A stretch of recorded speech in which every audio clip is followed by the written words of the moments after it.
Mesdames, Messieurs, bonjour. Soyez les bienvenus à ce nouveau numéro de la Minute de Vérité.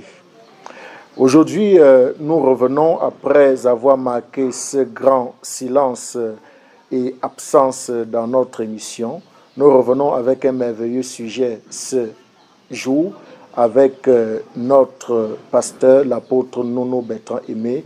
Apôtre, soyez le bienvenu parmi nous ce jour. Merci beaucoup. Je profite pour dire un shalom à tous les fils et filles de Dieu qui nous regardent pour l'instant. Et je souhaite le meilleur pour eux pendant cette émission. Aujourd'hui, apôtre Nono Bertrand, la Bible dit, étant monté en haut, il a fait des dons aux hommes. Il a appelé les uns comme apôtres, pasteurs, évangélistes, ainsi de suite. Beaucoup sont ceux-là qui aimeraient savoir qu'est-ce qu'on appelle réellement un don spirituel. C'est quoi un don spirituel? Quand on parle d'un don, on parle naturellement dans le sens du terme de quelque chose qu'on offre. Une offre de grâce qu'on fait à quelqu'un. Maintenant, dans le sens du don spirituel en tant qu'une vertu dans le corps de Christ, vous savez, je voudrais d'abord citer ce passage dans le livre d'Éphésiens au chapitre 4, verset 8. Il est dit, c'est pourquoi il est dit, étant monté en haut, il a amené des captifs et il a fait des dons aux hommes. Vous voyez que quelqu'un a fait, quelqu'un a offert quelque chose aux hommes. Et cette chose-là, puisque ça n'a pas de contrepartie, on appelle cela don, puisqu'il n'y a pas de retour à cela. C'est le don qu'il a fait aux hommes. Maintenant, qu'est-ce que j'entends par don? Le don ici, c'est un moyen secret que Dieu donne à un homme pour faire savoir comment se détendre et se mettre simplement de côté et laisser le Saint-Esprit agir au travers de lui. Donc, Dieu vous donne quelque chose qui doit être utile plutôt aux autres. Maintenant, pour pouvoir utiliser cela de manière à plaire à Dieu, il faut être humble, savoir vous mettre de côté et laisser Dieu agir au travers de ce qu'il vous a donné. Apôtre Nono Bertrand, qui est habilité à recevoir un don spirituel de la part du Saint-Esprit? Comme vous l'avez bien dit, notez déjà que le don, c'est Dieu. Ce qu'on appelle don, le don, c'est Dieu. C'est la source principale. Je veux même dire c'est le donateur. Et en tant que donateur, il s'est d'abord donné lui-même. Donc voilà le don. Ça veut dire que tout homme qui opère sur cette terre, opère parce que cette énergie est en lui pour faire le travail. C'est pourquoi Jean nous dira dans son chapitre 1 au verset 17, « Toute grâce excellente et tout don parfait descend d'en haut du Père des Lumières, chez lequel il n'y a ni changement, ni ombre de variation. » Maintenant, quant à savoir qui peut recevoir le don spirituel, dans le livre de Marc, au chapitre 16, écrit à partir du verset 15, puis il leur dit, allez par tout le monde et prêchez la bonne nouvelle à toute la création. Celui qui croira et qui sera baptisé sera sauvé, mais celui qui ne croira pas sera condamné. Il est dit au verset 17, voici les miracles qui accompagneront ceux qui auront cru en mon nom. Ils chasseront les démons, ils parleront de nouvelles langues, ils saisiront des serpents. S'ils boivent quelques breuvages mortels, il ne leur fera point de mal. Ils imposeront les mains aux malades et les malades seront guéris. La Bible précise bien au verset 19 que le Seigneur, après leur avoir parlé, fut enlevé au ciel et il s'assit à la droite de Dieu. Le verset 20 dit, et ils s'en allèrent prêchant partout. Le Seigneur travaillait avec eux et confirmait la parole par les miracles qui l'accompagnaient. Les miracles accompagnaient le Seigneur. Et le Seigneur, au travers de ces miracles, travaillait avec les disciples qui avaient cru. Les dons sont un moyen d'accompagnement de Dieu à ceux-là qui ont cru. C'est pourquoi dans Jean 14, du verset 12 à 13, il est bien précisé que, en vérité, je vous le dis, celui qui croit en moi fera aussi les œuvres que je fais et il en fera de plus grandes, car je m'en vais au Père. Et tout ce que vous demanderez en mon nom, je le ferai afin que le Père soit glorifié dans le Fils. Donc le don appartient à quiconque croit. Celui-là qui croit véritablement, sincèrement, a le droit d'être doté des dons de grâce que Dieu a fait aux hommes. Donc, pasteur, si nous vous avions bien suivi, tous les chrétiens sont destinés à avoir automatiquement ou obligatoirement un don spirituel. Si on s'en tient à ce que nous dit Paul dans le livre de 1 Corinthiens au chapitre 12, à partir du verset 4 ici, il nous est dit, il y a diversité de dons mais le même esprit, diversité de ministères mais le même Seigneur, diversité d'opérations mais le même Dieu qui opère tout en tous. À chacun, la manifestation de l'esprit est donnée pour l'utilité commune. Donc, les dons spirituels sont des vertus que Dieu envoie pour son Église. Et comme son Église est un ensemble composé de plusieurs membres avec la tête principale qui est Christ, alors la tête est celui qui donne l'intelligence au corps. Et le corps sont les membres que chaque croyant représente. Et lorsque ces membres sont connectés à la tête, il dit à chacun de ces membres est donné un don pour l'utilité commune. C'est pourquoi le verset 8 nous dira, en effet, à l'un est donné par l'esprit une parole de sagesse, à un autre une parole de connaissance selon le même esprit, à un autre la foi par le même esprit, à un autre le don de guérison par le même esprit, à un autre le don d'opérer des miracles par le même esprit, à un autre le discernement des esprits, à un autre la diversité des langues, à un autre l'interprétation des langues. Un seul et même esprit opère toutes ces choses, les distribuant à chacun en particulier comme il le veut. Vous comprenez que ici, il ne s'agit pas de l'autoproclamation. Personne ne peut s'autoproclamer opéreur ou manifesteur, car le don appartient à quelqu'un. Le don, c'est quelqu'un. Et quand c'est quelqu'un se décide de se donner à un cœur qu'il a véritablement accepté, alors lorsque ces cœurs se rassemblent dans un milieu pour le service divin, alors Dieu, le grand donateur, utilise son don qu'il a placé dans chacun en particulier pour se rendre lui-même service. Au chapitre 12 de Romains, aussi à partir du verset 4, car comme nous avons plusieurs membres dans un seul corps et que tous les membres n'ont pas la même fonction, ainsi nous qui sommes plusieurs, nous formons un seul corps en Christ. Et nous sommes tous membres les uns des autres, puisque nous avons des dons différents selon la grâce qui nous a été accordée, que celui qui a le don de prophétie l'exerce selon l'analogie de la foi, que celui qui est appelé au ministère s'attache à son ministère, que celui qui enseigne s'attache à son enseignement, et celui qui exhorte à l'exhortation, que celui qui donne le fasse avec libéralité, que celui qui préside le fasse avec zèle, que celui qui pratique la miséricorde le fasse avec joie. Vous voyez comment les choses sont reparties. Et mais j'attire votre attention ici que ces choses qui sont ainsi données à une communauté n'appartiennent pas à une tierce personne.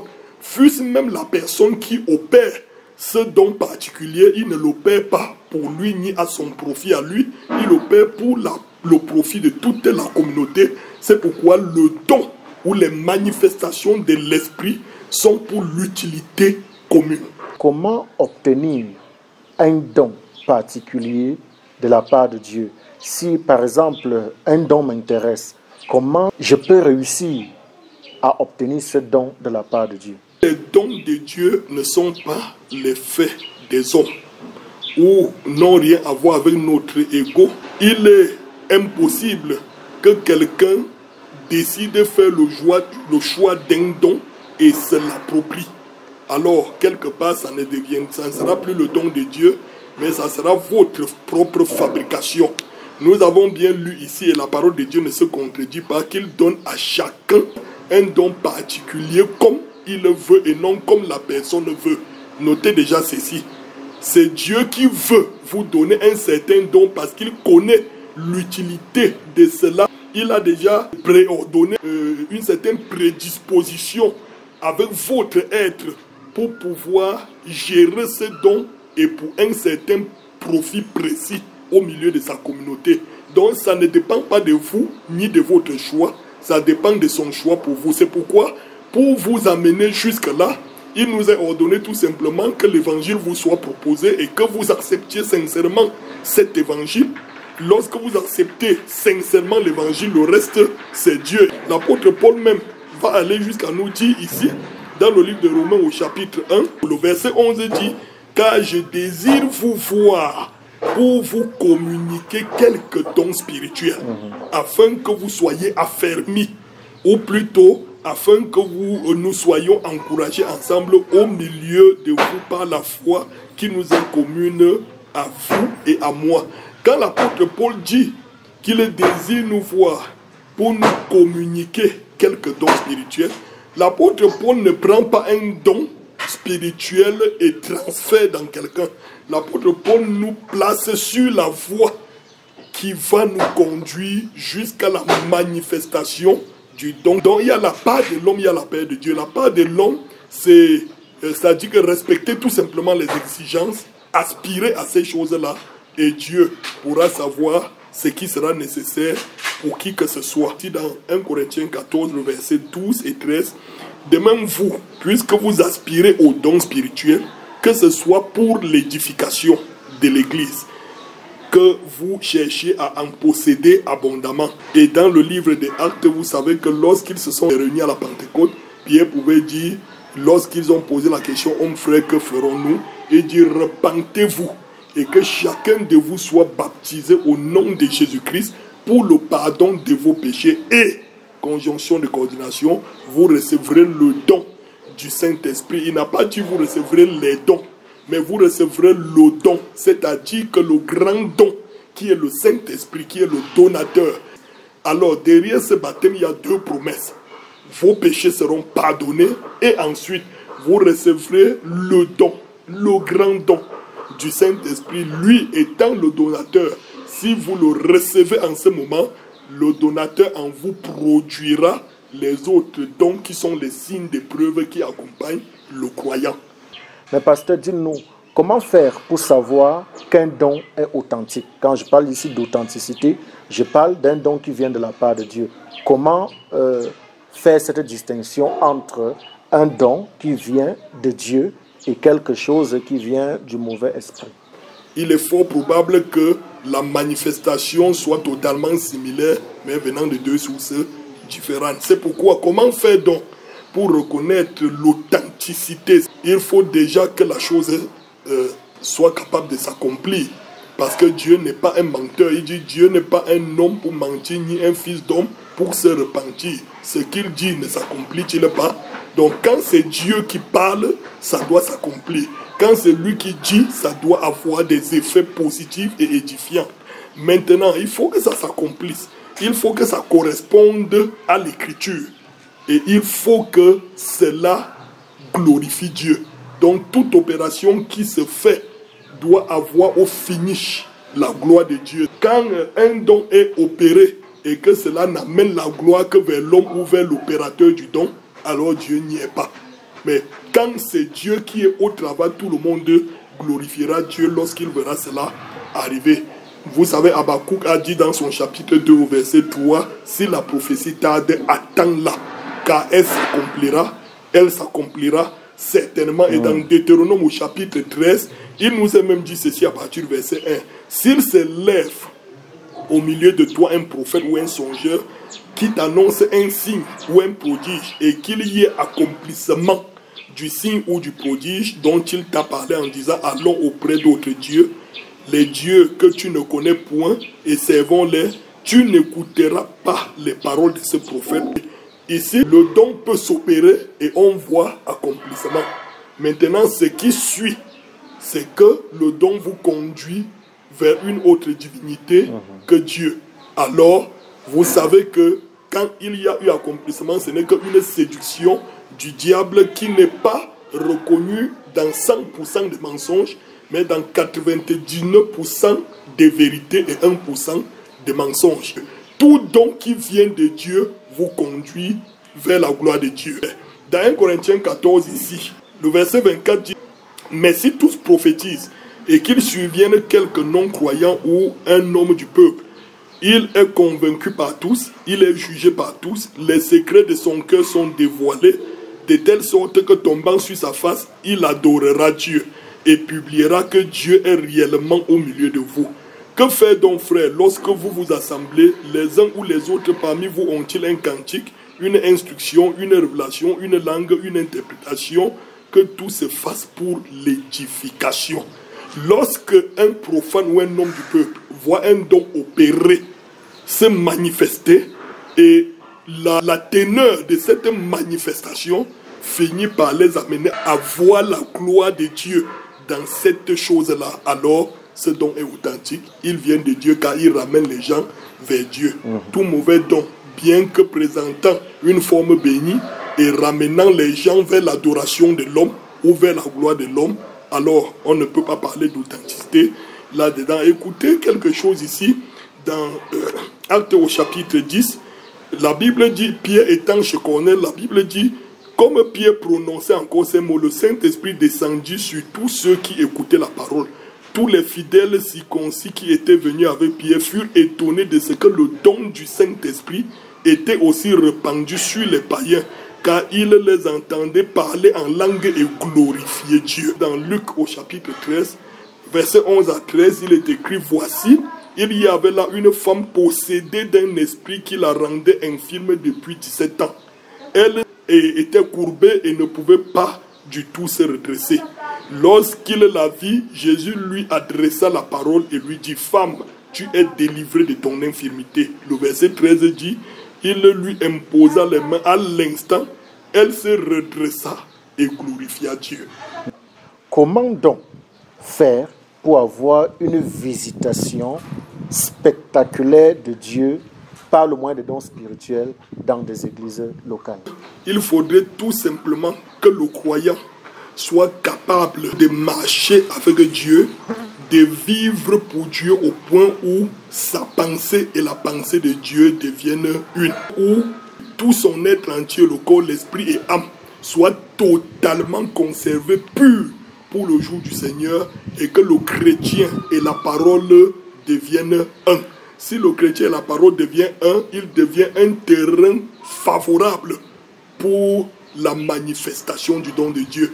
Parce que Dieu cherche des vases propres et clairs pour pouvoir se manifester. L'Esprit de Dieu ne descendrait pas dans une porcherie pour œuvrer. L'Esprit de Dieu descendrait dans un vase pur. Car la Bible dit que Dieu n'exauce pas le pécheur. Il faut que le chrétien arrive à un niveau de sanctification intense. La sanctification, ça veut dire nettoyer et mise à part pour le service. Quand votre esprit est nettoyé, votre âme est nettoyée, votre pensée est nettoyée, votre mental est nettoyé, pur, et se rallie à Dieu de manière parfaite, alors vous devenez un vase que Dieu peut utiliser. Vous devenez l'agent de Dieu pour prouver au monde que Dieu peut encore. Parce que Dieu ne travaille qu'avec l'homme, par l'homme et en l'homme. Dans le livre de Philippiens, et tout se joue au niveau de la pensée. Si votre pensée est pure, Dieu utilisera votre pensée. Si vos yeux sont purs, Dieu utilisera vos yeux pour voir. Si votre bouche est pure, Dieu utilisera votre bouche pour prophétiser. Si votre oreille est pure, Dieu utilisera vos oreilles pour écouter des voix audibles. Dieu utilisera tout votre être intérieur pour établir de meilleurs jugements dans le domaine de la sagesse. Dans Philippiens au chapitre 4, le verset 8 dit, au reste, frères, que tout ce qui est vrai, tout ce qui est honorable, tout ce qui est juste, tout ce qui est pur, tout ce qui est aimable, tout ce qui mérite l'approbation, ce qui est vertueux et digne de louange, soit l'objet de vos pensées. Le chrétien doit rester dans une atmosphère, cette atmosphère spirituelle glorieuse, le chrétien doit la créer, c'est-à-dire que favoriser autour de lui une atmosphère telle que Dieu se sentirait à l'aise de passer par lui pour faire un certain travail. Pour tous les grands hommes qui ont travaillé pour Dieu, chaque fois qu'ils ont reçu une visitation du surnaturel, ils se trouvaient en état de consécration. Ils s'étaient totalement abandonnés au point où leur esprit était devenu Dieu. Et alors Dieu s'accaparait de leur esprit pour les faire voyager dans d'autres dimensions et être des grands dons, des grands profits pour le peuple de Dieu. Merci beaucoup, apôtre Nono Bertrand, pour le temps que vous avez pris pour répondre à nos préoccupations. Nous allons certainement vous retrouver dans quelques jours pendant ce séminaire que vous organisez avec les jeunes. Vous répondrez certainement aux questions sur la prière. Donc, bien-aimés frères, que Dieu vous bénisse. Si cela vous a plu, vraiment, ne manquez pas de partager. Que Dieu vous bénisse et nous allons apporter un nouveau concept à cette émission. Que le Seigneur nous bénisse au nom de Jésus-Christ.